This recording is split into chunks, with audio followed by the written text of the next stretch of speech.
Welcome everyone for Prashna Upanishad study and discussion. We are starting chapter 3, which covers question 3 and answers. We will go through verses 1 to 4 today. These verses explain the origin of prana, in other words, the birth of prana, which we all had the question last time. So in the next slide, we have mentioned the references used for this presentation, and they are for learning purpose only.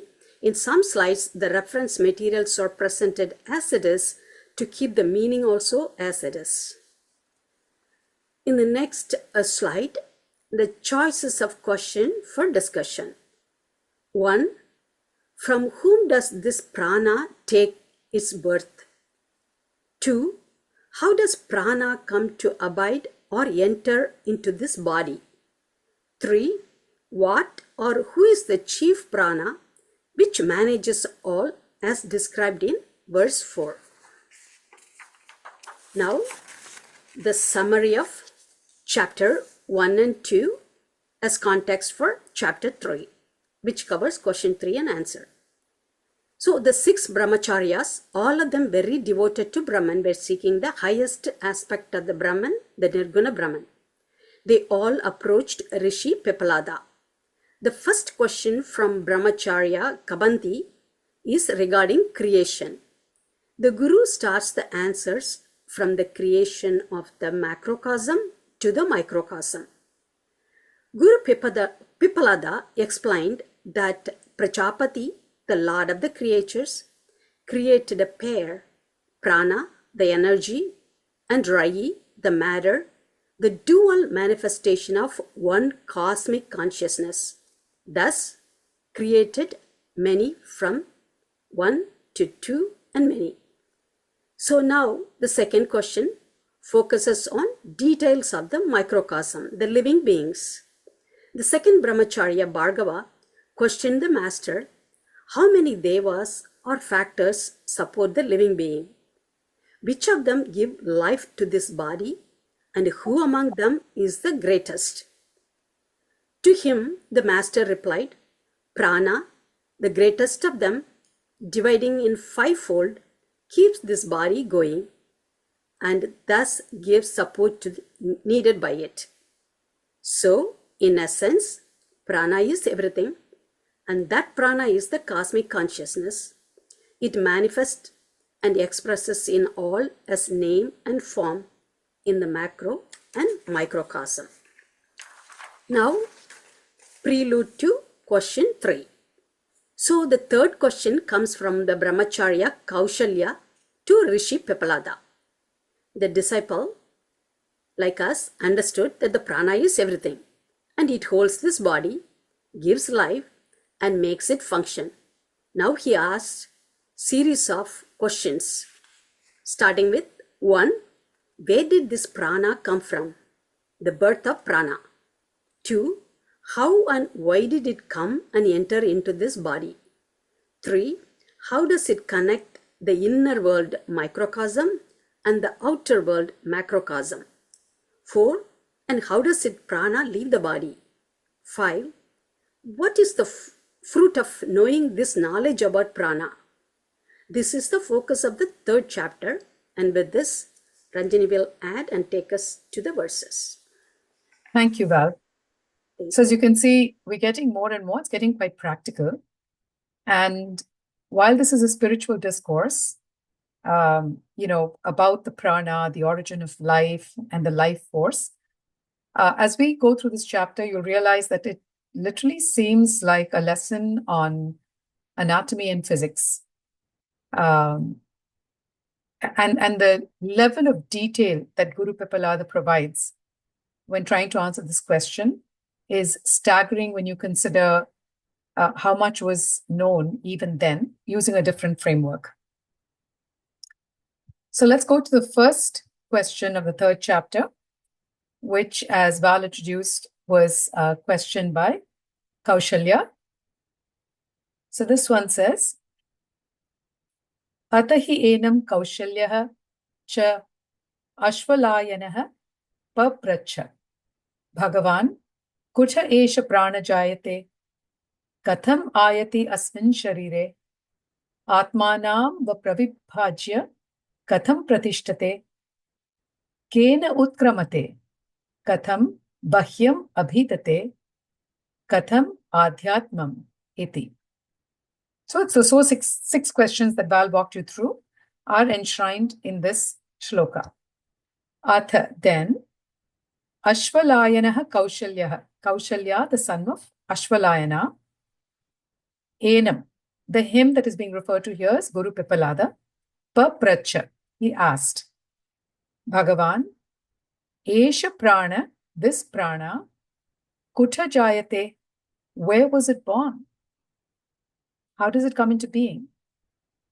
Katham, how? Asmin Sharire, in this body, Ayati, how does it come into this body? Katham Atmanam Pravibhajya Pratishtate, how does it exist in this body having divided itself? How does it exist there? Kena Utkramate, by what means does it go out? Katham Bahyam Abhitate, how does it hold the outside world? Katham Adhyatmam, the internal, how does it hold the internal world? This is the question. So Ashvalayana Kaushalya asked Guru Pippalada, Sir, whence is this prana born? How does it come into this body and how does it exist there, having divided itself into 5 parts? By what means does it go out? How does it hold the outside world and how the internal? And as Val said, these are the 6 questions that are answered in the rest of this. So as you can see by these questions, this is not a novice. Now remember, these students have stayed with Guru Pippalada now for a year. They have proven to him that they are worthy of asking these kinds of questions. Tasmai sahuvacha ati prashnan prichhasi. Ati prashnan prichhasi. Brahmanishta asiti tasmat te aham bravimi. Saha, he, Guru Pippalada, tasmai, to Kaushalya, uvacha, said, Tvam, you, ati prashna prichhasi. You have asked a very important question. Ati prashna. Ati is the supreme, the best, most difficult question. Brahmishta, since you, Ishta is you, since Brahma, you desire Brahma, you're so supremely devoted to Brahma, asi, iti, thus, tasmat, therefore, aham te pravimi, I will tell you. So to him he said, you are asking a very difficult question. You are one of the greatest devotees of Brahman, so I shall tell you. So this Ati Prashna is Swami Guru Bhaktananda and Swami Chinmayananda, both of them categorize this question as a transcendental question. Now, why is it a transcendental question? Because it is taking you into a different realm of explanation. It is no longer a question now that can be answered as an aspect of the senses and as a product of the intellect, right? The Guru's saying, this is an Ati Prashna. I am now going to take you into a realm that is beyond the realm at which these questions, can be answered, right? Because now, in this, it is beyond this manifest world. It is addressing the origin of energy. So he noticed that attention and subject matter was advancing to a higher level, because spirituality deals with that which is completely beyond the senses and even beyond the mind. So now it requires the students to elevate their grasping of some concepts that the Guru is now going to explain to them. And in a way, it is also preparing us to say, okay, now you're going to answer these questions quite differently. And another interesting note is, he says, you are supremely devoted to Brahman, and therefore I'll answer your question. So having spent a year with the students, the Guru knows each one's capacity and appears pleased with Kaushalya's readiness to explore beyond the manifest, right? And there's a word of warning here too, that these kind of explanations, unless one has been prepared and one's understanding has grown to be able to absorb this explanation, it is not given. Because for an untuned, untrained mind, a response to a question like this will mean nothing, right? You don't even know the question is important. So the Guru is very careful about how much he imparts based upon the student's readiness. So they're setting the stage now. In a very nice way, they're setting the stage to say, you who have been following these Upanishads, you are now prepared. These students whom you have lived with me, you have come to ask me, I am now, believe you are ready, and I am going to tell you. So, the basic question. Atmana esha prane jayate, yathesha purushe chaya etasmin etat atatam, mana kritena ayati asmin sharire. So Guru Pippalada says, esha prana, this prana, atmanah, from the Atman, jayate, is born. Yatha, as purushe chaya, the shadow of a man, tatha, so etat, this prana, etasmin, atatam, spreads out on this Atman. Manokritena, by the act of the mind, asmin, in this sharire ayati. It comes into this body by an act of the mind. The prana is born of the Atman. Just as shadow is born of the man, prana spreads over the self. By the action of the mind does it come into the body. This is loaded. Now, the Atman that they're talking about here is the seat of consciousness, the spark of life. Prana is a reflection of consciousness in our mind and our intellect. This prana refers to that reflection of the mind, ego, and not breath. So 2 or 3 points over here. It says prana is a shadow of the Atman. Why doesn't it say it's a reflection of the Atman? Because for a reflection, Swami Chinmayananda explains, you need a different light source for the object and what you're seeing in the mirror. If the room is dark, there is no reflection. It has got to be lit. The mirror has to be lit, the object has to be lit, or the subject has to be lit, and then you see a reflection. Whereas a shadow, if a person exists, the shadow exists. And just as the shadow is born of man, prana is the shadow of Atman. It cannot exist without the Atman. That is one point. Second point, by the action of the mind does it come into the body. Why do they credit it as an action of the mind to bring it into the body? I'm going to let Val take you to a commentary that answers this question.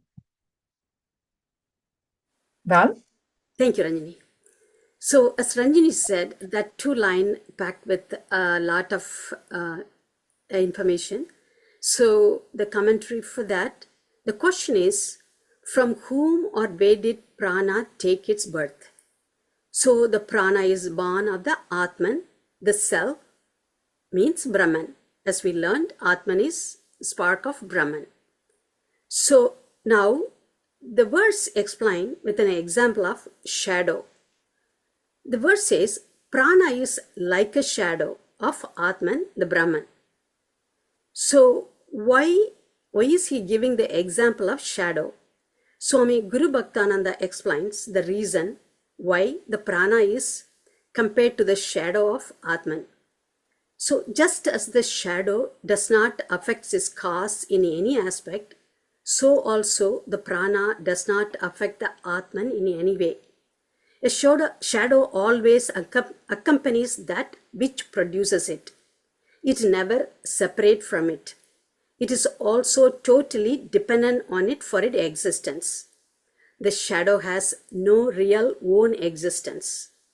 So there is a similarity in appearance between the origin and the shadow. It only appears to move about as the original body moves. In itself, it has no substance at all. So, he gives a point. So, prana, being the shadow, cannot enjoy the same level of reality as the Atman. The two are definitely in different realms of reality. This is how the Atman-prana relationship is. Though in the beginning it said prana is born of Atman. So now, how does prana come to abide or enter into the body? The Guru says that it is the mind which makes the prana identify itself with a particular body only and no other body. So simply he says mind, but it has a lot of information packed in it. So here, when the Guru says mind, what he means is karma, the impressions, vasanas of mind. By the mind alone, karma is done. It comes into this body by the act of the mind.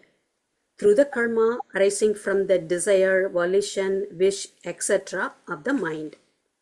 So now, as we learned earlier, the Atman, due to the karma, enters through the Sushumna Nadi, through the Brahmarandra and resides in the heart. With this, I'll give it to Ranjani for the next verse. Thank you, Val. So very, very interesting, right? It says it comes from the Atman, but it is the mind. And the mind, in my understanding, is not the mind which is, a creation of the brain alone. It's the chitta, or the consciousness that carries with it the samskaras of previous lives. It is that when the Atman with the chitta together produce prana, or this life force. And prana is a manifestation in this world of the Atman, which exists in a different realm, even in the same body. So quite complex. And let it sink in. And most of the commentators acknowledge that this is a difficult concept to grasp. And so what Swami Guru Bhaktananda says is that Sri Shankaracharya attempts the explanation in a single verse. He says, it comes of an indiscriminate blending of consciousness and mind. Right? So it's like they're not differentiating between consciousness and mind. So where the consciousness shows up, they're using the word mind. That is Shankaracharya's explanation for this. Let's go to the fourth and final verse of this session. Yatha samrat eva adhikritan viniyunkte etan graman adhitishtasvas iti iti evam eva isha pranah itaran pranan prithak eva samnidhate. Yatha samrat, as the emperor, eva adhikritan, to the officials, etan graman, these villages and these villages, adhitishtasvasa. This word's giving me problems. Adhitishtatsvasa. Do you reside in and rule? Iti viniyunkte, orders, evam eva, esha, this chief prana, itaran, all the other pranas, prithak, different, eva sannidhate, engages. As an emperor orders his officials, saying, do you reside in and rule these villages and those? So does this, the chief prana, assign the other pranas to different functions. So remember, the question was, how does this prana divide fivefold and exist in this body? So Guru Pippalada explains it in relation to the king assigning different responsibilities to his ministers. Just like, and Guru Pippalada draws on an example that was very relevant for those times. You begin from this example to understand the political and the cultural milieu of those times. It was, the king and his ministers. They were kingdoms. They're not talking about a democracy or an autocracy or any of that. It was a kingdom. So this is a reference, familiar, the political situation of the time, the culture of the time was a benevolent king, the Samrat, the emperor with his officials. And he says, just like an emperor will tell his ministers or his officials, the Adhikratan, you go live in and administer these villages and these villages and these villages. So the picture that's being conjured up is, groups of graman, villages, being, brought together under one of these officials. They will then govern that group of villages, but they're responsible and reporting back to the king, right? It is ultimately the king who guides all of these sub-ministers. Similarly with prana, he says prana divides into five upapranas. The upapranas are similar to the officials. Each of these upapranas has its own function. They have to do their own thing. But ultimately, it is the prana that controls all of these others. The prana itself subdivides into these five. And the picture on the right, and you will be exposed to it in the very next one, the verse 5 in the next session, about the details of what are these five. But what's important for now to remember is that there are five. The main is the pranavayu, which continues to exist, and the others are the Vyanavayu, which flows all over the body and necessary for its preservation, Samanavayu, which is spirals in the middle of the abdominal area responsible for digestion, nutrition, absorption, Apanavayu, which is like the force of gravity pushing down. It helps with excretion and procreation. And then one very interesting Vayu called Udanavayu, which is the Udanavayu is the Vayu that gets involved when you hiccup, when you yawn. It is also that final Vayu that takes the soul out of the body at the time of death. We'll get into all of these details much more in the following verses. But since we started this to say, how does this emperor function? Who are these ministers? I thought I would just name a few of these ministers now. And verses 5, 6, 7, 8 will get much more into the details of the portfolio of each of these ministers, each of these different aspects of prana, how they function, right? Each one of them is what the remaining verses are about. So as I said, yes, we are talking about prana in a different realm, but if you look at it and you get more and more into the detail of it, it starts to talk related back to this physical manifestation. How does this life force that comes to us from a realm that we cannot even sense manage to keep this body functioning in this realm? That is the beauty of this chapter. Pal, would you like to take us through the commentary here? Yes, sure, Ranjini. So the question the third question is, how is power delegated to upapranas? So how the prana manages the body is explained with the example of the delegation of power from a king to his ministers. The king, having the knowledge and the wisdom to do the task, given the minister's area of functioning, delegate the minister, then orders and commands to get on with this job. Likewise, the details of delegation of power given is explained in verses 4 to 7, which will be detailed in the next session. So, prana itself subdivides into five upapranas or subpranas. In other words, the prana is the king and the prana has five ministers. One with the same name prana, the others apana, samana, udana, vyana. So in the management of power, there has to be some hierarchy. The upapranas are the second tier in the management system of prana. Here, in the upcoming verses, the 5 upapranas are explained. Each of the 5 upapranas is placed in charge of various spheres of work or body organ system with rules given on how to do the job and then sent to execute the function. So, the chief prana has real power to control everything. Thank you, and I will hand over to Ranjini. Sure. Thank you, Val.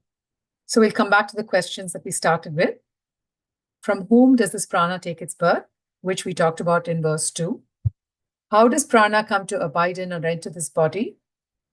And then what we just talked about, the chief prana which manages all as described in verse 4. So this is just to say this was the content of these. I'd love to hear from you what stood out for you and what questions you might have, and we can address whether those will be answered in subsequent verses. So let me stop the recording.